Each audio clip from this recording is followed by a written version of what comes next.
Good morning friends, एक बार फिर गगन अवस्थी रंग दे जिंदगी के खूबसूरत मन से आपकी ब्लैक एंड वाइट जिंदगी को कलरफुल बनाने के लिए पैसा जो है वो क्यों इम्पोर्टेंट है। मेरा ऐसा मानना है कि दुनिया का सबसे आसान काम पैसा कमाना है और नस्लें और फसलें बचाने पे हम काम करते हैं। सक्सेस रेशियो जो है वो 1% 2% के आसपास आके रुक जाती है। कि आज भी मोबाइल में अननेसेसरी अनवांटेड चीज़ देखते हैं तो हम बीमार नहीं होते। ऊपर वाला वाहिगुरु में जानबूझ के बीमार करता है। आपने अगर जिंदगी में ठोकर नहीं खाई है तो आप एक अच्छा चुनाव नहीं करते। 99% जो लोग इंडिया में वो केमिकल पे काम कर रहे हैं। इसलिए जो सिक्किम जो राज्य है वो 100% ऑर्गेनिक प्रोड्यूसर भी है और टैक्स फ्री भी स्टेट है। आज अगर मैं बदलूंगा तो मेरा पड़ोस बदलेगा तो गांव बदलेगा और गांव बदलेगा तो ऑटोमेटिक वो शहर बदलेगा तो देश बदलेगा। किसान, आपने सुना भी होगा, किसान आत्महत्या भी करता है। एमएलएम भी बोलते हैं उसको बोलते हैं मल्टी लेयर ऑफ मार्केटिंग।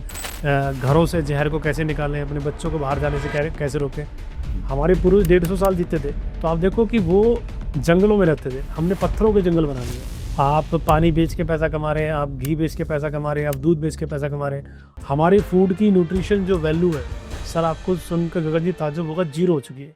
हम हमेशा ही बेहतरीन लोगों से आपकी मुलाकात कराते हैं।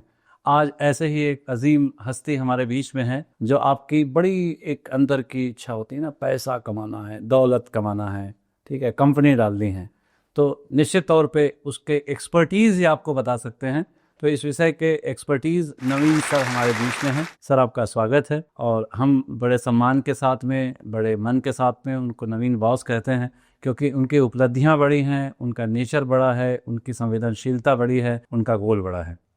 मेरा नाम नवीन है और बाई प्रोफेशन में एक फार्मासिस्ट भी हूँ, एग्री एडवाइज़र भी हूँ जी सर। और पिछले कई सालों से ऑर्गेनिक से जुड़ा हूँ और नस्लें और फसलें बचाने पे हम काम करते हैं। तो ये मेरा एक छोटा सा परिचय है। बातचीत की शुरुआत करते हैं सर कॉन्सेप्ट से, फिर तकनीकी बातों पे अपन चलेंगे। पैसा जो है वो क्यों इम्पोर्टेंट है लाइफ में, क्यों इसके पीछे लोगों की दीवानगी है और ये दुख का भी क्यों कारण है, थोड़ा सा एक्सप्लेन करें। देखो गगन जी, ऐसा है, पैसा कहते हैं ना कि पैसा दुनिया की हर प्रॉब्लम को सॉल्व कर सकता है। पैसे में वो ताकत है। डिपेंड ये करता है कि आप उसको कमाते किस तरीके से हैं। आज पैसा हर आदमी कमा ही रहा है अपनी सोर्स से, बिल्कुल, लेकिन उस पैसे के साथ साथ आपको सुकून कितना मिल रहा है ये बहुत इंपॉर्टेंट है जी। तो आपके पास, चूंकि आपके बॉडी लैंग्वेज से ही दिखता है कि आप बहुत सुकून में हैं, क्या मंत्र है पैसा के साथ साथ सुकून भी हासिल हो जाए? क्या तरीका है, क्या सोच है, क्या आइडियोलॉजी? देखो, सुकून कई तरीके का हो सकता है। सुकून में आपकी अलग अलग परिभाषाएं हो सकती हैं। आपका जीवन का चुनाव हो सकता है, आपका व्यवहार हो सकता है, आपका डिसिप्लिन हो सकता है। तो सुकून की बहुत सारी डेफिनेशन हो सकती है। वो कहते हैं ना कि आपने जितनी मेहनत की उसका परिणाम बताएगा कि आपने मेहनत कितनी की है, नहीं तो परिणाम आपको ये भी बताएगा कि आपने किस तरह से मेहनत नहीं भी की है। तो दोनों ही चीजें हैं। दोस्तों, आपने शास्त्रों में भी पढ़ा होगा कि पहला सुख निरोगी काया, दूसरा सुख घर में हो माया। तो इसी माया पे ही हम आज बातचीत करने वाले हैं। पैसा कमाना या दौलत कमाना आसान है कि मुश्किल है? मेरा ऐसा मानना है कि दुनिया का सबसे आसान काम पैसा कमाना है। बस डिपेंड करता है आपका नजरिया क्या है उसको कमाने के लिए। अगर आपने ये समझ लिया है कि दुनिया का सबसे मुश्किल काम पैसा कमाना है, सो नो डाउट मुश्किल है। अगर आप इसको दूसरे नजरिए से देखें, दुनिया का सबसे अच्छा काम और जल्दी पैसा कमाया जा सकता है, ऐसे ही बहुत सारे सोर्स हैं।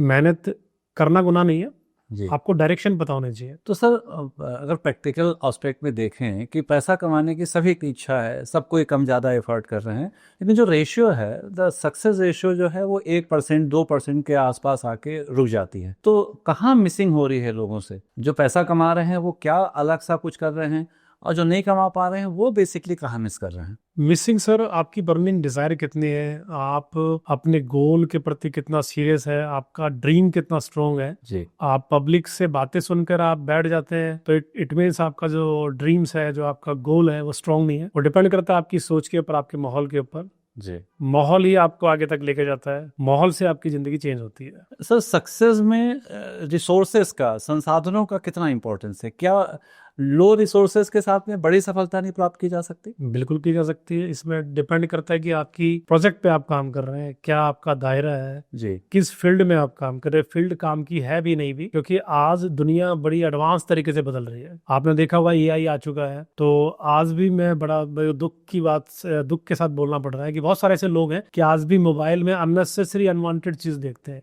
इस मोबाइल में अच्छी चीज भी है, बुरी चीज भी है, दोनों चीजों को आप समझ के काम करते हैं। बिल्कुल। सर मैं थोड़ा सा व्यक्तिगत जीवन की तरफ चलता हूँ जो इंस्पायरिंग होती है आप जैसे सक्सेसफुल लोगों के लिए। कब आपकी यात्रा शुरू हुई, कहाँ से आपकी जर्नी शुरू हुई, किस पैसे से शुरू हुई, किस मूड से शुरू हुई, किस जुनून से शुरू हुई, थोड़ा सा उस तो पर। गगन जी, तो बड़ा 25 साल पहले मैंने अपनी यात्रा को आरंभ किया। मार्केटिंग की बोल रहा हूँ मैं। जी।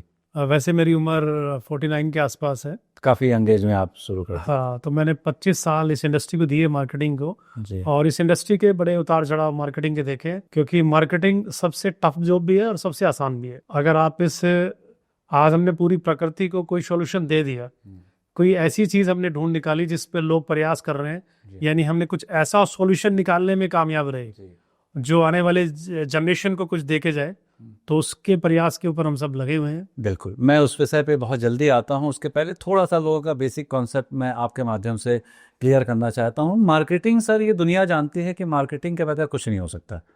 कोई भी चीज़ें सक्सेस नहीं होगी, कोई इंडस्ट्री सक्सेस नहीं होगी। लेकिन मार्केटिंग को लेकर के समाज में एक बड़ा हीन भावना सा है, अच्छा यू आर इन मार्केटिंग, ऐसा टाइप का। तो ये जबकि आपकी बॉडी लैंग्वेज से मैं देखता हूँ तो बड़ा शानदार कोट टाई गाड़ी, एक बड़ा प्राउड सा दिखता है। तो वो किस तरीके से सोचते हैं कि उनको नीचे लगता है, आप किस तरीके से सोचते हैं कि आपको ऊपर लगता है? सर, वो डिपेंड करता है कि आपकी मार्केटिंग किस तरह से आप पब्लिक डीलिंग कर पाते हैं, आप किससे बात कैसे करते हैं। जी। अगर आपकी बातों में कहीं ना कहीं उसको ये लगेगा कि ये आदमी ज़्यादा ग्रेडी है, तो कहते हैं ना कि अगर हमें दूसरों को अपनी प्रॉब्लम बता दी तो प्रॉब्लम से हर आदमी दूर भागता है। जी। गरीबी से आदमी दूर भागता है। कभी आपने देखा होगा कि अमीर आदमी के साथ आप बैठेंगे तो आप ये चाहेंगे कि यार इससे कुछ ना कुछ सीखने को मिलेगा, और नहीं तो वो अपने आप को बहुत अच्छा फील करता है कि यार एक अमीर आदमी के साथ बैठा है। गरीब आदमी के साथ कोई बैठना पसंद नहीं करता। कि अगर हमें सोच को उस तरह से बदलेंगे तो चीज़ें बदल सकती। सर, मार्केटिंग से आपका आशय क्या है? बेचना? अपने आप को बेचना भी बोल सकते हैं, आप अपने खुद को स्किल को डेवलप करना भी बोल सकते हैं। जी। मार्केटिंग इस दुनिया में जितनी भी चीज़ हैं जो आज मार्केट में इधर से उधर हो रही है, उसको अगर आप अच्छे तरीके से प्रेजेंट कर पाए, उसको मार्केटिंग बोलते हैं। ठीक है। एक डॉक्टर जब सोचता है कि मैं डॉक्टर हूँ तो उसको प्राउड फील होता है, और एक इंजीनियर को लगता है कि मैं चीज़ें बनाता हूँ।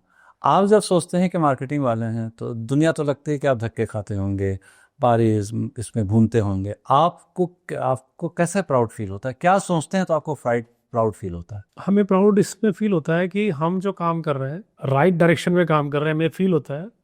और आप अपनी फील्ड को किस नज़रिए से देखते हैं, नजरिया हाँ, इम्पोर्टेंट है। नज़रिया बहुत इंपॉर्टेंट है। जी। जी। आपको अपने काम के अंदर मजा आना चाहिए, मतलब बिल्कुल। हाँ, बिल्कुल। तभी चीजें बनती हैं। मतलब जब तक हम प्राउड फील नहीं करेंगे। फील नहीं करेंगे, अगर आप इस मन से करेंगे कि या तो आपको ये पता होना चाहिए कि आप किस फील्ड के अंदर है। अगर मार्केटिंग गलत फील्ड है तो फिर तो दुनिया ही के सामने कुछ है ही नहीं। हाँ। बिना मार्केटिंग के तो इस इंडस्ट्री ग्रो नहीं कर सकते। हाँ, पूरी दुनिया ग्रो पूरी दुनिया ग्रो नहीं कर सकती। बिल्कुल सही कह रहे हैं। हर चीज के अंदर मार्केटिंग है। कमाने की दो चीज़ें होती हैं सर। एक पहला होता है माइंडसेट। तो बड़ी पैसे कमाने की जब हम शुरुआत करते हैं तो किस माइंडसेट के साथ शुरू करना चाहिए, किस सोच के साथ शुरू करना चाहिए? देखो, किसी भी काम को स्टार्ट आपको फर्स्ट स्टेप से करना पड़ेगा। जी। और माइंडसेट, कई बार क्या होता है कि मेरा माइंडसेट बहुत बड़ा है, लेकिन मेरे जो सर्कमस्टांसेस है वो उस लेवल के नहीं है, तो माइंडसेट भी चेंज होता है। धीरे धीरे आप एक छोटे से लेवल को अचीव करते हैं तो आपका माइंडसेट चेंज होता है, फिर आप बड़े उस पर जाते हैं तो फिर आपका माइंडसेट चेंज होता है। तो माइंडसेट के भी बहुत सारे स्टेप्स होते हैं, तो उसको हम मान सकते हैं कि धीरे धीरे आदमी ग्रो करता है। स्टेप बाय स्टेप वो चीज़ें रिक्वायरमेंट बदलती है। हाँ। सर, दो फेज का अंतर बताइए। एक तरफ आप जब फील्ड में जाते हैं तो जब किसी से बात करते हैं कॉन्सर्ट पे तो उसकी नेगेटिविटी झेलनी पड़ती, बुरा भी लगता होगा। वापस अपने चैम्बर में आते हैं तो पूरी बड़ी टीम आपको नमस्ते करती है, सर बोलती है। तो ये दो अलग अलग जो जीवन जो आप जीते हैं, ये कैसे जी पाते हैं? देखो, जो वो कहते हैं ना कि जो नेगेटिव होता है वो हर घटना में नेगेटिव ढूंढने का प्रयास करता है, और जो पॉजिटिव लोग होते हैं उनकी वे ऑफ टॉकिंग, वो हर चीज इस लेमे से बोलेंगे कि आपको हर उनकी बॉडी लैंग्वेज में सब सारी चीज पॉजिटिव आपको नजर आएंगी। जी। तो ये डिफरेंस होता है कि आप किस नजरिए से इस चीज को देख रहे हैं। हर घटना में चीज नेगेटिव भी है, हर घटना में चीज पॉजिटिव भी है। आप सक्सेस की तो पूरी दुनिया सलाम करती है, लेकिन आपने कई बार जीरो से ऊपर तक उत्थान देखा होगा। जब चीजें नीचे माइनस आ जाती हैं, वो स्टेट पे कैसे अपने आप को वापस उठाते हैं आप? जब आप उस पोजीशन पे होते हैं जब सब कुछ आपका जा चुका होता है, बिल्कुल सर, बिल्कुल। तो वो टाइम ऊपर वाला आपको देता है कि जैसे कई में बीमार होते हैं तो हम बीमार नहीं होते, ऊपर वाला वाहिगुरु में जानबूझ के बीमार करता है कि वो टाइम ऐसा होता है कि हम अपने आप को रिवाइज करें कि हमने ऐसी क्या गलती की है कि जो जीवन में आगे ना करें। तो इसी तरह से जब हम बीमार होते हैं तो ऊपर वाला हमें जानबूझ के बीमार करता है कि ताकि हम अपनी बॉडी को रेस्ट दें जी। और ये देखें कि मैंने क्या गलत खाया, क्या मैंने गलत किया अपनी लाइफ के अंदर, तब वो बदलाव आता है। तो सर क्या ये इतना आसान होता है? नहीं, आसान तो नहीं होता, आसान तो नहीं होता, चैलेंजेस भी है, मेहनत भी है। और आसान होता कई बार आप गिरते हैं, फिर आप उठते हैं और तब चीज़ें बनती हैं। सर इसी से व्यक्तित्व और अनुभव भी बढ़ता होगा सर। बिल्कुल। तो दोस्तों आपने देखा कि जिस मार्केटिंग को लेकर के शायद हम ठीक से क्लियर नहीं हैं, कितने कॉन्फिडेंस के साथ में इस विषय को लेकर के राष्ट्रीय स्तर पे नवीन सर ने अपना नाम क्रिएट किया, लाखों लोगों की ज़िंदगी बदलने का एक रास्ता दिया जिस पे हम बात करेंगे। तो इस बीच एक शायर की बड़ी अच्छी कविता मुझे याद आ रही है कि ज़मा बेच दो ज़मी बेच दो, ज़मा बेच दो ज़मी बेच दो, मकां बेच दो मकी बेच दो, कौन कहता है कि मुझे बेच दो, जवानी हुस्न और हुनर, जवानी हुस्न और हुनर, ये वो नक्शे दौलत है, जहाँ चाहे वहाँ बेच दो, जहाँ चाहे वहाँ बेच दो। Thank you so much sir. आपकी बातों से जो मार्केटिंग प्रोफेशनल्स हैं, जो बेचारे ऊपर नीचे होते रहते हैं, या जो नए लोग हैं, उनको इंस्पायरेशन मिला कि one of the best career आप मार्केटिंग में तलाश सकते हैं। हम आगे बढ़ते हैं सर कि जब हम चूज़ करने जाते हैं कंपनी का कि कौन सी कंपनी में हमको मार्केटिंग करना चाहिए, तो ज़्यादातर अनुभव हमें ख़राब मिलते हैं। हम जिन कंपनियों में अपनी जवानी लगाते हैं, एनर्जी लगाते हैं, ऊपर से चीज़ें सही दिखती हैं, अंदर तक हम जाके कितना देखें। तो आप अपने अनुभव से बताइए कि किसी कंपनी में हम अपनी फेस वैल्यू लगाने के पहले या उसमें काम करने के पहले किन चीज़ों को देखना ज़रूरी है? इसके अंदर गगन जी बहुत सारी चीज़ें होती हैं सर जो देखनी चाहिए इंसान को। कहते हैं ना कि ठोकर खा के ही आदमी ठाकुर बनता है। जो पुराने आपके एक्सपीरियंस होते हैं उन्हीं से पता लगता है कि आप किस तरह का चुनाव करने वाले हैं जी। आपने अगर जिंदगी में ठोकर नहीं खाई है तो आप एक अच्छा चुनाव नहीं कर पाएंगे। आज इस इंडस्ट्री में, मार्केटिंग में आपको बता दूं तो सबसे बड़ी प्रॉब्लम ये है कि हम चुनाव ही गलत करते हैं। जब अगर मैं कोई चुनाव ही गलत कर रहा हूँ तो फिर जो होगा मेरे साथ तो होने वाला है, क्योंकि मेरा चुनाव ही गलत था। तो चुनाव करने के लिए बहुत सारी चीज़ें होती हैं। आज अगर हम जनरली बात करें तो हमें ये पता होना चाहिए कि कंपनी की प्लानिंग क्या है, कंपनी किस प्रोजेक्ट पे काम करती है, कंपनी का बैकग्राउंड क्या है, कंपनी का विजन क्या है, क्या वो प्रोडक्ट मार्केट में सेल हो रहा है, क्या उसका फ्यूचर है। जैसे हम ऑर्गेनिक पे काम करते हैं, आज मैं कहता हूँ कि जितना फ्यूचर ऑर्गेनिक का है तो उतना फ्यूचर तो है ही नहीं मार्केट के अंदर, क्योंकि 99% जो लोग इंडिया में वो केमिकल पे काम कर रहा है। ठीक है, तो कंपनी के चुनाव में हमसे गलती हो। हाँ, चुनाव में गलती होती है। ठीक है, तो ये सही चुनाव हमें कौन बताएगा? सही चुनाव तो डिपेंड करता है आपके एक्सपीरियंस के ऊपर आता है कई बार, और कई बार आपके कोई रेफरेंस से कोई आपको इंट्रोड्यूस कर देता है जी। आप अपने नज़रिए से उसको प्लेटफॉर्म को चेक करते हैं कि इसमें क्या क्या कमियां हैं, क्या क्या चीज़ें हैं, क्या मैं इसमें फ्यूचर ढूंढ सकता हूँ, क्या मैं इस प्रोडक्ट को बेच सकता हूँ, क्या ये प्रोडक्ट वाइबल है, क्या इसका फ्यूचर है। तो बहुत सारी चीज़ें डिपेंड करती हैं। एक सेम चीज़ें सामने आती हैं इनकम की, जो इन्वेस्टमेंट इंडस्ट्री है। इन्वेस्टमेंट इंडस्ट्री में सर मुझे आज तक नहीं समझ में आया, आपके माध्यम से समझ लूं कि एक तरफ लिखते हैं कि एसआईपी में इन्वेस्टमेंट करना चाहिए, फिर नीचे लिखते हैं रिस्क का मैटर है, फिर बोलते हैं शेयर मार्केट में इन्वेस्ट करना चाहिए, तो उस पर भी लिखते हैं रिस्क का मैटर है, ज़मीन में इन्वेस्ट करना चाहिए लेकिन पता नहीं रिटर्न मिलेगा कि नहीं मिलेगा। तो आखिरकार आदमी इन्वेस्टमेंट करे तो करे कहाँ और किस आधार पर इन्वेस्टमेंट करे? बिल्कुल आपकी बातें ठीक है कि ये भी बड़ा इम्पोर्टेंट विषय है। क्यों कहते हैं ना कि अगर पैसा आपके लिए काम कर रहा है और आप सोए हुए हैं तब आप कामयाब होगे। अगर आप पैसे के लिए भाग रहे हैं बार बार, आप कब तक भागेंगे? क्योंकि हर आदमी की उम्र होती है, एक साइकिल होता है। तो अगर मैं इन्वेस्टमेंट सेक्टर की बात करूं तो इन्वेस्टमेंट के अंदर बहुत सारी चीज़ आपको देखनी पड़ती है कि क्या जिस प्रोजेक्ट के मैं साथ जुड़ रहा हूं क्या उसके अंदर पोटेंशियल है, क्या उसके अंदर वो जनरेशन है कि अगर मैं इन्वेस्टमेंट करूँ। प्रॉफिट शेयरिंग मॉडल अलग अलग हो सकते हैं जी। कोई 1% प्रॉफिट शेयर भी हो सकता है, 2% भी हो सकता है, whatever profit sharing model is there. तो हम ये देखना पड़ता है कि अगर वो कंपनी इस प्रोडक्ट में वाइबल है, अगर इस प्रोडक्ट को लोग खरीद रहे हैं, अगर वो चीज़ मार्केट को एक्सेप्ट हो रही है, तो एज ए इन्वेस्टर आज हम प्रॉपर्टी में कहीं पैसा लगाते हैं, मैं प्रॉपर्टी में वहाँ पैसा लगाता हूँ, मुझे ऐसा लग रहा है कि यहाँ पर रेट अप्रिशिएट होने वाले हैं या इन फ्यूचर में मैं यहाँ पर शिफ्ट हो सकता हूँ। तो बहुत सारी चीज़ें डिपेंड करती हैं आपकी कोई भी इन्वेस्टमेंट आप करते हैं या करवाते हैं, तो बहुत सारी चीज़ें डिपेंड करती हैं। सर ये बीच में पिछले 5-10 सालों से मैं व्यक्तिगत देख रहा हूँ, हालांकि मैं उस पर टिप्पणी नहीं करना चाहता, लेकिन दर्शकों को ये जानना जरूरी है एक्सपर्टीज के माध्यम से कि ये 1% डेली, 2% डेली, ये क्या है सर, इसका क्या है? सर ये मतलब मैं तो ये कहूँगा कि कुछ नहीं है कि कुछ लोग शिक्षित नहीं है, और इस इंडस्ट्री में देखो मार्केटिंग में अच्छे लोग भी बुरे लोग भी हैं सर। जब उसको खुद समझ नहीं है कि वो पूरी जो दुनिया है वो किस सिस्टम में चलती है। आज बैंक जो सेक्टर है वो 6% का प्रॉफिट शेयर आपको देता है सालाना अगर आप बैंक में डिपॉजिट करते हैं। उसके बाद जो जितने भी प्राइवेट बिल्डर हैं वो 10% से लेकर 12% तक का प्रॉफिट शेयर वो भी देते हैं, शॉर्ट रिटर्न बोल सकते हैं उसको। और उसके अलावा जो हमारे म्यूचुअल फंड्स हैं वो भी 18% से 20% ग्रोथ को मेंटेन करते हैं। आपके एनबीएफसीज कंपनीज हैं। और एग्रीकल्चर सिर्फ ऐसा सेक्टर है जो आज भी 20% से 30% की ग्रोथ को मेंटेन करता है एनुअली। सर मैं एक कॉन्सेप्चुअल क्वेश्चन आपसे पूछता हूँ, एक दो चीज़ें, फिर अपन बहुत सीधे उस आपके फेमस वाक्य की तरफ चलेंगे जहाँ पूरे भारत में गूंज रहा है कि नवीन सर कह रहे हैं कि मैं पूरी दुनिया बदल दूंगा। ये मेरे सबसे हॉट केस है वो। ऐसा तो नहीं है गगन जी, हम अपने आप को बदलेंगे जी। वो कहते हैं ना कि अगर मैं गांव में रहता हूँ मान लो, अगर मुझे शुरुआत अपने आप से करनी पड़ेगी, अपने परिवार से करनी पड़ेगी। आज अगर मैं बदलूंगा तो मेरा पड़ोस बदलेगा, पड़ोस बदलेगा तो गांव बदलेगा जी, और गांव बदलेगा तो ऑटोमेटिक वो शहर बदलेगा, शहर बदलेगा तो देश बदलेगा। बिल्कुल। मैं निश्चित तौर पे मैं जान रहा हूँ कि हमारे दर्शक जो आपसे जुड़े हुए हैं, मुझसे जुड़े हुए हैं, वो उस टॉपिक में आना चाहते हैं जो आज पूरे हिंदुस्तान में आपके माध्यम से एक शोहरत और एक देश की तस्वीर बदल रहा है। लेकिन उसके पहले मैं थोड़ा कॉन्सेप्चुअल आना चाह रहा था कि सर पैसा जो है, क्योंकि आप एक बड़े फंड को देखते हैं और उसको यूज़ करते हैं, पैसा कैसे घूमता है पॉजिटिवली, पैसा कैसे बाजार में जाता है, लौट के कैसे आता है, क्या इसका साइकिल है? देखो सर पैसा अगर हम बात करें किसी भी सेक्टर की, पैसा रोटेट होना बहुत जरूरी है जी। आज बैंक भी अपने पैसे को रोटेट करता है डिफरेंट सेक्टर में। म्यूचुअल फंड भी पैसे निकालने के बाद भी एग्रीकल्चर कंपनियों में, फार्मा कंपनियों में इन्वेस्ट करता है। तो पैसे का रोटेशन बहुत जरूरी है। हर चीज की ट्रेडिंग बहुत जरूरी है, डिमांड सप्लाई बहुत जरूरी है। आज व्यापार बहुत जरूरी है, कोई चीज खरीदी जा रही है तो कोई बेची जा रही है। बिल्कुल। तो ये सारी चीजें एक दूसरे से जुड़ी हुई हैं। तो मतलब ये एक मनी सर्कुलेशन केवल नेगेटिव सेंस में नहीं ले सकते, मनी तो सर्कुलेट होता ही हो। तो अलग चीज है, वो स्कीमें होती हैं जी। और लॉटरी होती है। जैसे मान लो जी। लॉटरी कैसे होती है कि आपको मैंने बोल दिया कि जी महीने का इतने % रिटर्न आएगा।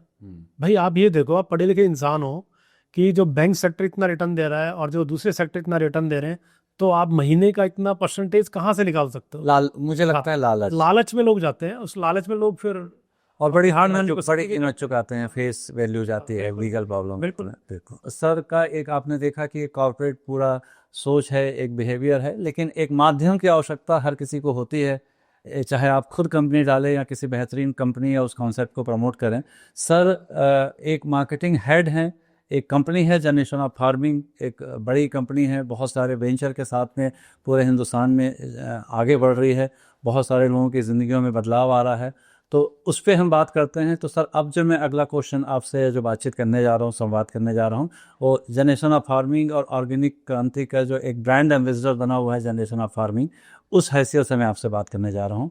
सर ये जनरेशन ऑफ फार्मिंग क्या है? जैसे कि गगन जी आपको नाम से समझ में आ रहा है जनरेशन ऑफ फार्मिंग, यानी कि हम फार्मिंग के ऊपर काम करते हैं। फार्मिंग का मतलब ऑर्गेनिक होता है जी। वो अलग बात है कि आज हम केमिकल को भी फार्मिंग मान रहे हैं, एक्चुअल में फार्मिंग ऑर्गेनिक ही होती है। हम वही चीज कर रहे हैं जो हमारे पूर्वज किया करते थे, और उसी के माध्यम से आज हम नस्लें और फसलें बचाने का प्रयास कर रहे हैं। और इसकी शुरुआत आज से हमने 13 साल पहले की थी जी। हमारे जो सरदार विक्रमजीत सिंह रंधावा जी हैं, ऑर्गेनिक मैन के रूप में ऑर्गेनिक मैन है, और बहुत सारे अवार्ड सर को मिले हुए हैं।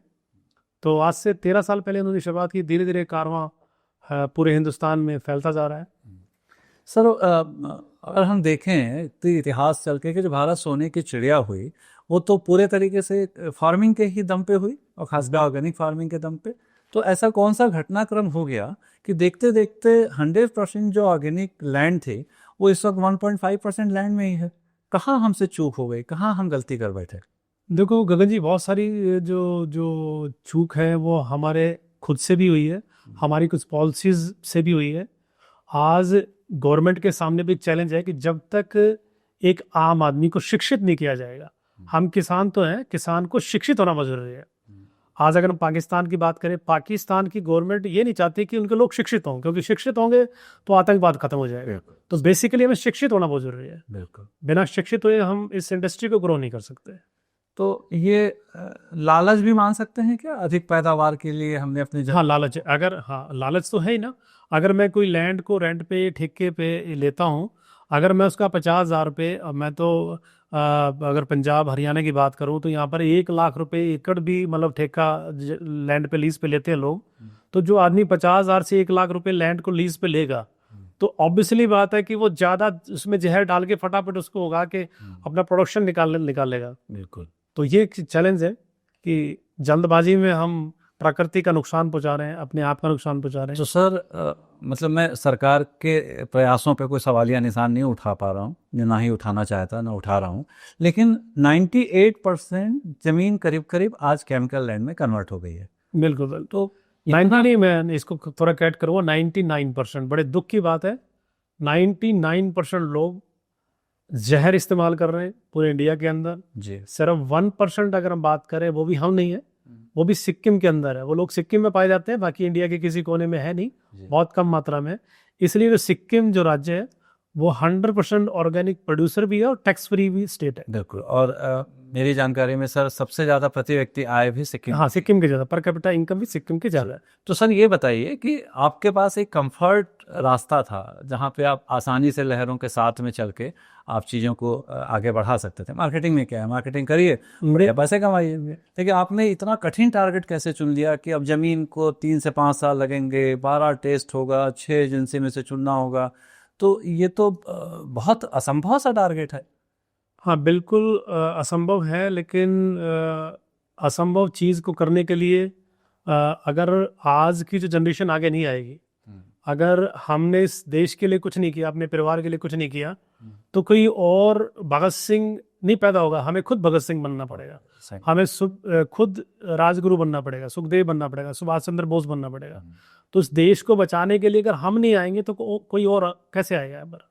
आप प्रयास तो हमें खुद करना पड़ेगा। यकीनन शुरुआत तो करनी पड़ेगी, क्योंकि मेरे ख्याल से आप बेहतर जानते होंगे कि जितनी मेरी जानकारी है कि पूरे विश्व में भारत कैंसर का गढ़ है, बीमारियों का गढ़ है। तो अब कोई रास्ता दिख नहीं रहा है सिवाय इसके कि हम वापस अपने फार्मिंग की तरफ जाएं, नेचुरल फार्मिंग की तरफ। बिल्कुल। सर कौन सी स्ट्रेटजी आपने अपनाई, ये मैं जानना चाह रहा था इस पूरे ऑर्गेनिक क्रांति को आगे बढ़ाने के लिए। एक स्ट्रेटजिकल तौर पे क्या रास्ता आपने अपनाया?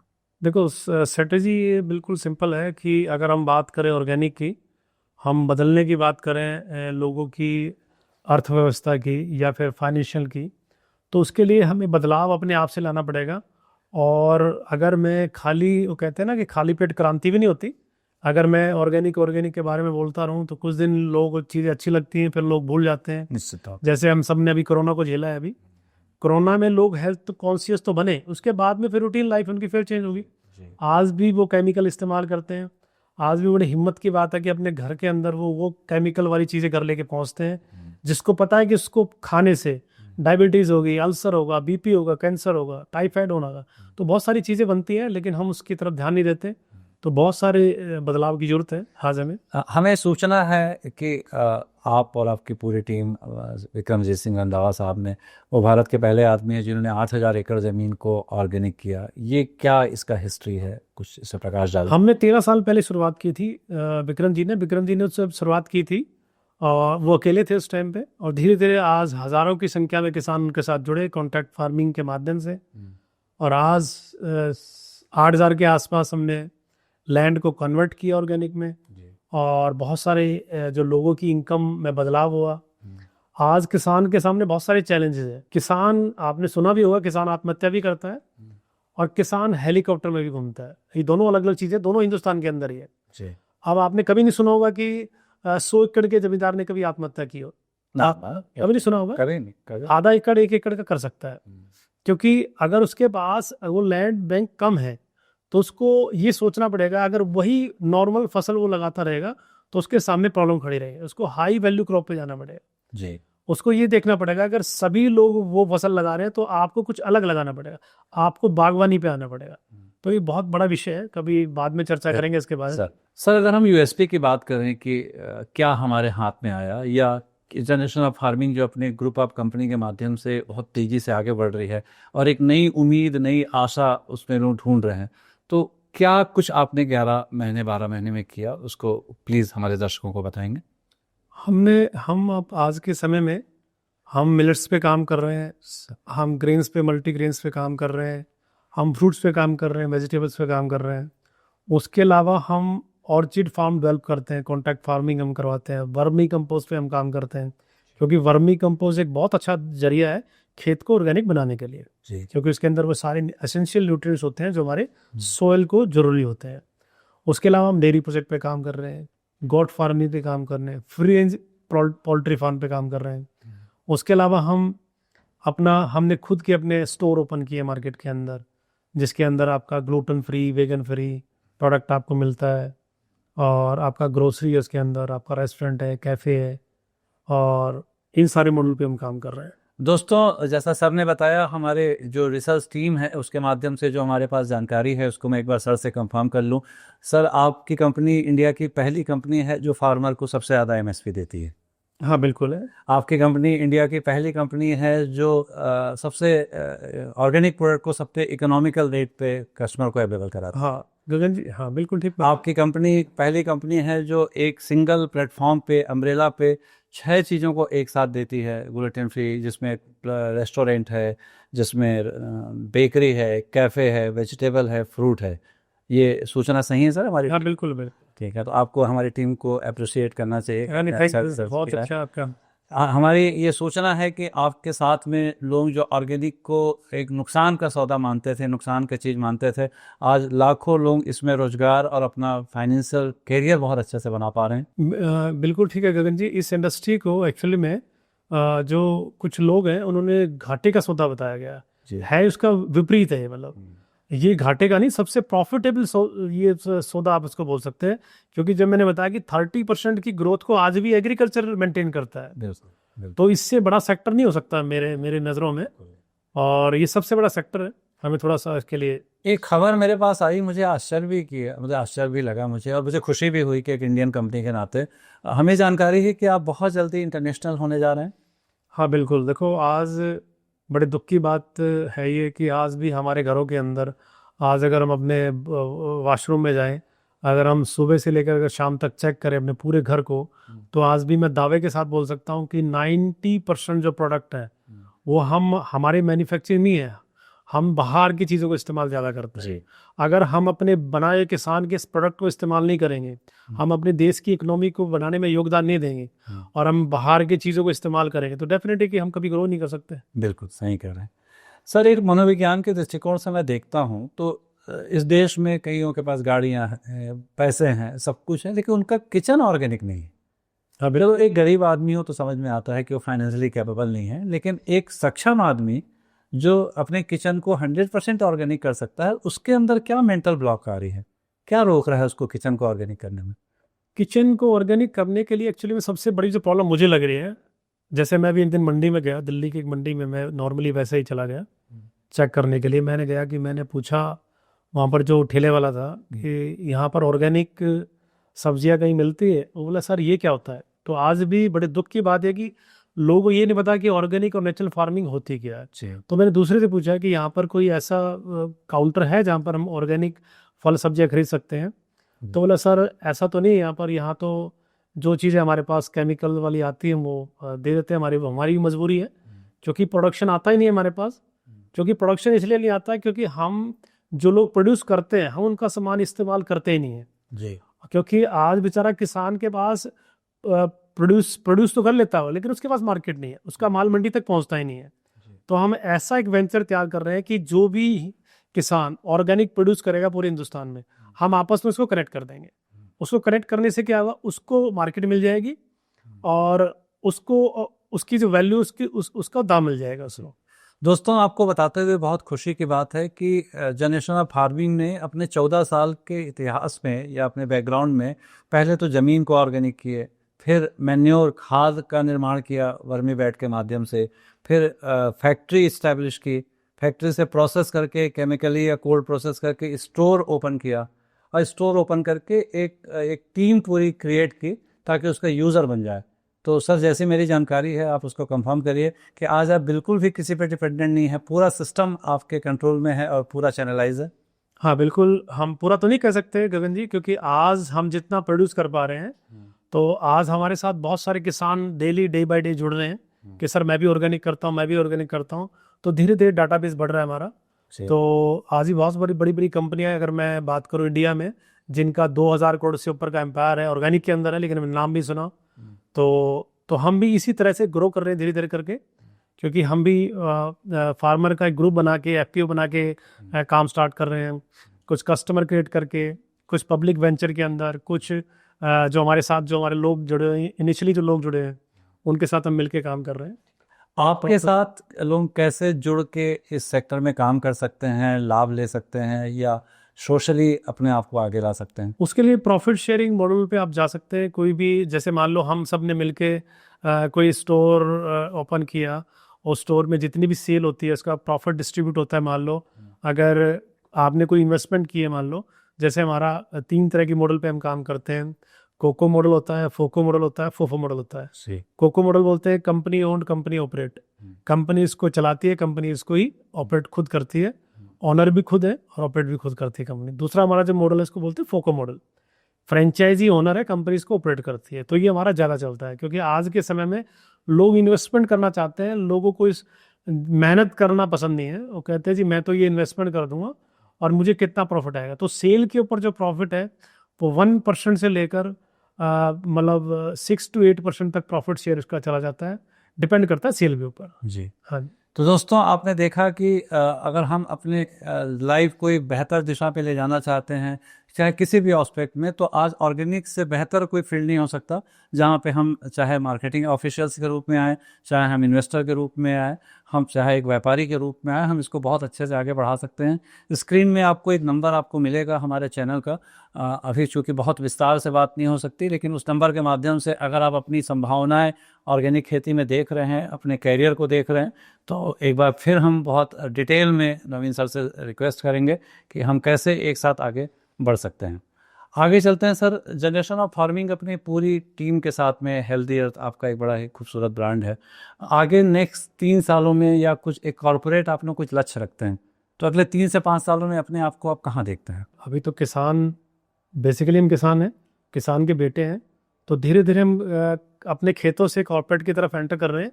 तो पूरा कॉर्पोरेट बनने में हमें 3 साल लगेगा, क्योंकि जब हमने पहले साल हम जब लोगों से बात किया करते थे कि हमारे इस तरह से स्टोर आएंगे जहाँ पर आपको एक छत के नीचे आपको कॉफ़ी भी मिलेगी, चाय भी मिलेगी, आपको बर्गर भी मिलेगा, आपको पिज़्ज़ा भी मिलेगा, आपको खाना भी मिलेगा, ग्लूटेन फ्री मिलेगा, वेगन फ्री मिलेगा।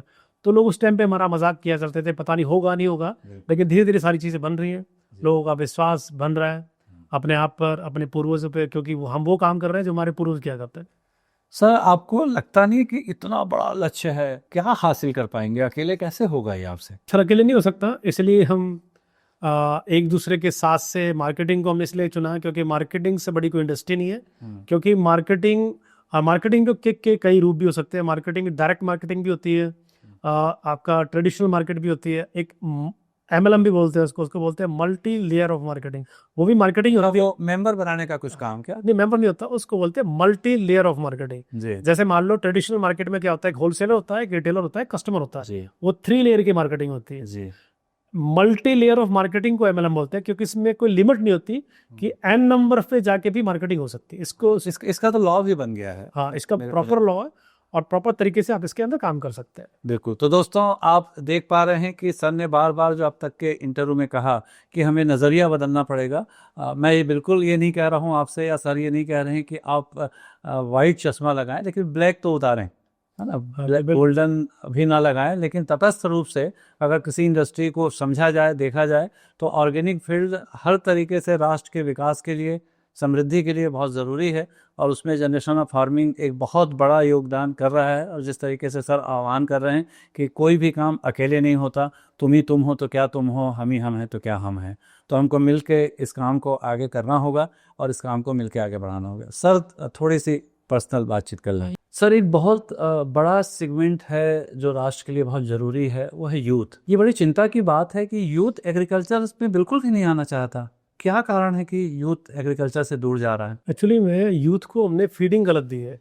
यूथ के सामने जब हमने बार बार ये बताया कि बेटा पढ़ ले, नहीं तो नौकरी करनी पड़ेगी, खेती करनी पड़ेगी, उसको बार बार खेती से दूर रखा गया। उसके सामने हमने ये प्रेजेंट किया है कि खेती घाटे का सौदा है ये उल्टा। जी।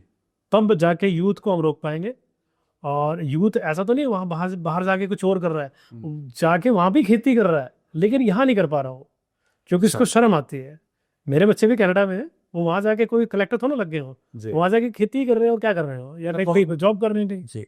तो जनरेशन ऑफ फार्मिंग में एक बहुत बड़ा कंट्रीब्यूशन है कि हमने सुना है, हमारी टीम ने बताया कि 400, 500, 1000 के आसपास की बड़ी संख्या है जिसको आपने विदेश जाने से रोक करके खेती से जोड़ा। हाँ बिल्कुल, हम प्रयास में लगे हुए हैं कि बहुत सारी चीज़ों को कन्वर्ट भी किया हमने, और बहुत सारे लोग हैं वापस भी आए हैं बैक टू इंडिया, क्योंकि हमने अगर यूथ के को नहीं रोका तो फिर कौन रोक पाएगा। बिल्कुल। हमने नस्लें और फसलें दोनों बचानी पड़ेंगी, और उस पर हम दिन रात काम कर रहे हैं कि हम अपने घरों से जहर को कैसे निकालें, अपने बच्चों को बाहर जाने से कैसे रोकें।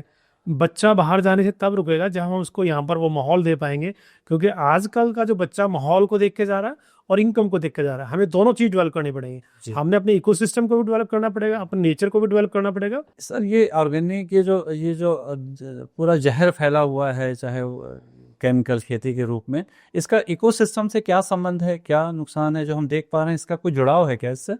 सर बिल्कुल जुड़ाव है जी। आज हम प्रकृति हैं, अगर अपना अंगूठे का आप निशान चेक करें और एक पौधे को आप काटें तो दोनों का निशान बिल्कुल बराबर है। नेचर ही तो है हम, यानी कि आज हमें नेचर के पास वापस लौटना पड़ेगा, नहीं तो बहुत डिले हो जाएगा मामला। आज हमारी जो एवरेज जो आयु है वो 60-70 साल आ चुकी है। बिल्कुल, 100 से 60। और बड़े बड़े चिंता का विषय है। हमारे पूर्वज 150 साल जीते थे, तो आप देखो कि वो जंगलों में रहते थे, हमने पत्थरों के जंगल बना लिए। तो ये इसका रिजल्ट यही है कि हम जितना नेचर से दूर जाएंगे तो नेचर हमें वो करेगा। पानी हवा भी तो बहुत गड़बड़ है सर। सर बिल्कुल गड़बड़ है। अगर मैं बात करूं कि थोड़ा सा लंबा हो जाएगा चैप्टर, आज सबसे बड़ा जो चैलेंज हमारे सामने फूड को लेके, हमारी फूड की न्यूट्रिशन जो वैल्यू है सर, आपको सुनकर गगन जी ताजुब होगा, 0 हो चुकी है। क्योंकि खाने के अंदर कुछ नहीं है, क्योंकि वो एसेंशियल चीज़ें जो बॉडी को चाहिए, जो मल्टीविटामिन्स बॉडी को चाहिए, वो नहीं है। हम उनको बाहर से पूर्ति कर रहे हैं। हम सुबह की दवाई, दोपहर की मल्टीविटामिन इस तरह से यूज़ कर रहे हैं। जब ज़मीन को नहीं समझेंगे हम, क्योंकि फूड का संबंध है ज़मीन से, जब ज़मीन की न्यूट्रिशन वैल्यू ख़त्म है तो फूड की न्यूट्रिशन वैल्यू कैसे बनती है? क्योंकि अनाज तो ज़मीन से पैदा होगा ना। जब हम ज़मीन को ना नाइट्रोजन देंगे, ना पोटास देंगे, ना जिंक देंगे, ना सल्फर देंगे, तो ज़मीन को जो आप देंगे वही तो ज़मीन आपको वापस करेगी। तो ये सबसे बड़ा चैलेंज है। बिल्कुल। सर अब आपके मतलब मुझे अंदाज तो है कि आपकी इनकम क्या है। मैं भी आपके साथ बड़ी इनकम ले सकता हूँ? सर देखो, बात इनकम तो देखो हर आदमी कमा ही सकता है। इनकम कमाने का तरीका आपका ठीक होना चाहिए। आप पानी बेच के पैसा कमा रहे हैं, आप घी बेच के पैसा कमा रहे हैं, आप दूध बेच के पैसा कमा रहे हैं, आप उस चीज़ को डेवलप कर रहे हैं, आप अपने देश की इकोनॉमी को बचाने का काम कर रहे हैं। तो मुझे नहीं लगता कि पैसा कमाना मुश्किल है, पैसा कमाया जा सकता है, सिर्फ आपको डायरेक्शन चेंज करनी पड़ेगी। उसमें आपकी क्या मदद हो सकती है? उसके लिए कभी हम बैठेंगे, आराम से आपसे डिस्कस करेंगे कि क्या क्या तरीके से हम पैसा कमा सकते हैं, आइदर फ्रेंचाइजी के माध्यम से, आइदर वर्किंग के माध्यम से। कभी नहीं बैठेंगे सर, एपिसोड के तुरंत बाद बैठेंगे। हाँ बिल्कुल sir, definitely, most welcome sir. थोड़ी सी पर्सनल चीज़ें हैं जी। इतनी व्यस्तताएं आपकी रहती हैं, इतना टूर आप करते हैं, पूरे ऑल इंडिया लेवल पे जाते हैं, तो मैडम नाराज़ नहीं होती? बच्चे बिल्कुल होते हैं। तो कई बार झूठ बोलना पड़ता है कि मैं आ रहा हूँ घर पे, लेकिन हम नहीं जा पाते क्योंकि बिजी शेड्यूल ऐसा होता है। कई बार बच्चे भी नाराज हो जाते हैं। तो लेकिन जब मैं उनको समझाता हूँ कि हम एक ऐसा काम कर रहे हैं और इस काम की एक्चुअल में पूरी दुनिया को जरूरत है, इसकी पूरे इंडिया को जरूरत है इसकी, तो उनको भी अच्छा लगता है कि हम एक अच्छा काम कर रहे हैं, हम नस्लें फसलें बचाने का काम कर रहे हैं, हम लोगों को ऑर्गेनिक फूड दे पा रहे हैं।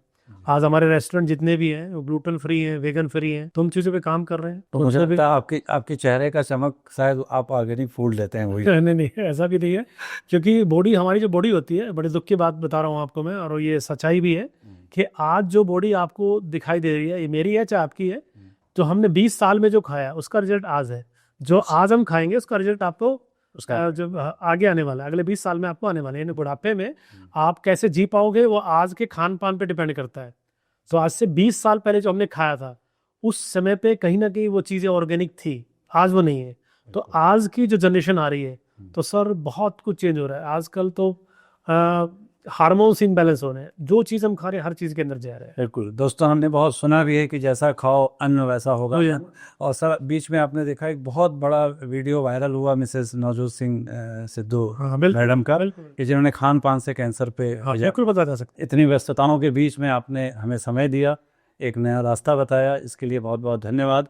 और पूरी बातों का अगर हम सार देखें तो सर ये कहना चाह रहे हैं कि एक बड़े लक्ष्य जो होते हैं, देश केवल एक से नहीं बनता, हम सबको मिलकर देश को बनाना होगा।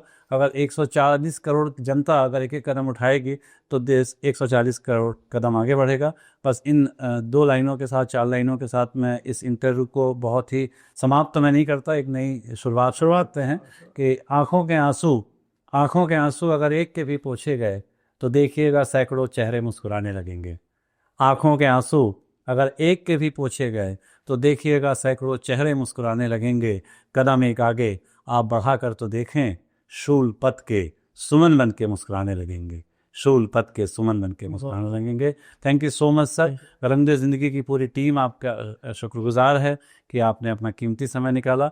और आपसे हम नॉन कंडीशनल एक कमिटमेंट चाहते हैं कि अगली बार हम आपको फिर बुलाना चाहते हैं ताकि हम विस्तार में इस विषय पे बात कर सकें। बिल्कुल sir. Thank you so much sir. Thank you.